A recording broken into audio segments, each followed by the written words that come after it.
Muito bom dia. Vamos lá, sexta-feira, segundo dia de maio, dia mais importante da semana. Vamos entender por quê. Mas antes, o Senado nos Estados Unidos ontem aprovou o aumento do teto da dívida que já tinha sido aprovado pela Câmara, agora vai para a sanção do presidente Biden. Obviamente, ele como um dos mais interessados e democratas na aprovação, óbvio que ele vai sancionar o projeto. Portanto, como a gente falou aqui, projeto do teto da dívida, onde eles podem aumentar mais para poder fazer frente às suas despesas correntes, aprovado. A questão é até quando os Estados Unidos vai continuar aprovando o teto da dívida e gastando cada vez mais, até onde vai esse endividamento. Um dado importante que saiu ontem nos Estados Unidos foi a criação de empregos no setor privado, 278 mil empregos criados no período analisado.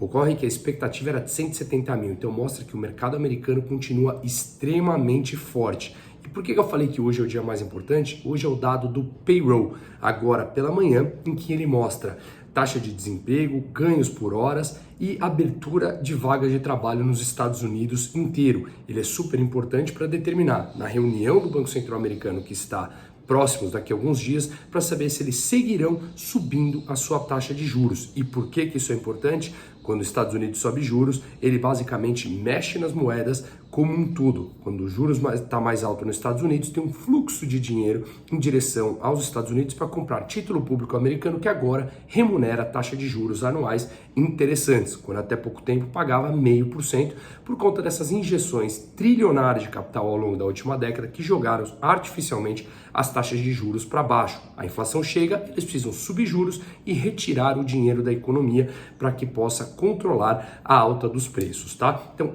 daqui a pouco eu volto para mostrar como que veio.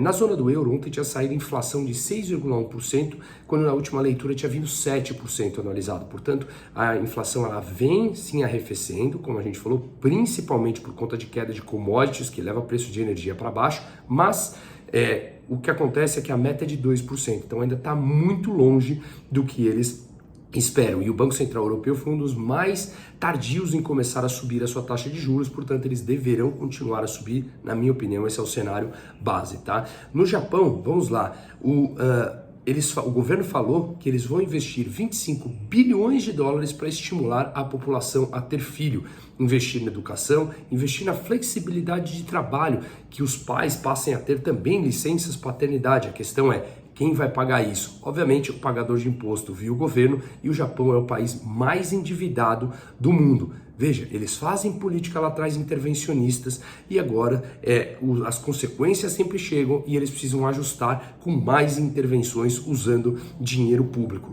No Japão nasceram em 2022 800 mil pessoas, foi o menor nível desde o começo a ser analisado, níveis sem precedentes, tá? E a ideia também é aumentar a renda dos jovens em idades de ser pais, justamente para que eles possam ter incentivos a terem filhos. Como fazer isso? A melhor maneira é liberar o mercado e fazer realmente o mercado pujante. Lembrando que o Japão ele é um país com um nível altíssimo de poupança e pouco empreendedorismo. Então eles tiveram durante os últimos 30 anos, principalmente depois da quebra deles no começo dos anos 90, dificuldade para conseguir produzir inflação, que agora está por volta de 4%, e o presidente do Banco Central japonês também falou que eles não têm prazo para atingir a meta de inflação. O Japão hoje é o único país no mundo que tem juros nominal negativo em menos 0,1. É natural que daqui a pouco, com a alta dos juros dos Estados Unidos e manutenção no mundo de taxa de juros mais alto, eles tenham que subir os seus juros. Se não sai moeda do Japão em direção a outros países para capturar essa alta de juros, a sua moeda desvaloriza, como já aconteceu, e os preços vão subir. Aí eles precisam subir a taxa de juros. Mas o Japão é um país extremamente controlado pelo governo. Também vale uma atenção nisso, extremamente controlado assim.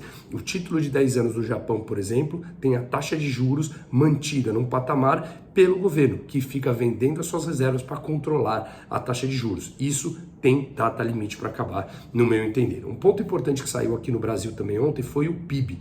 Teve uma alta de 1,9% no trimestre.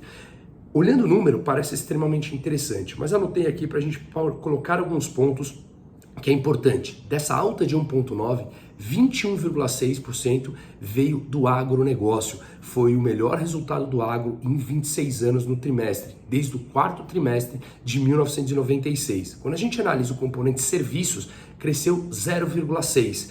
Nada demais. Quando a gente analisa o consumo de famílias, cresceu 0,2%. Consumo do governo, como sempre, 0,3%. Investimentos caiu 3,4%, uma queda importante. Indústria caiu menos 0,1%.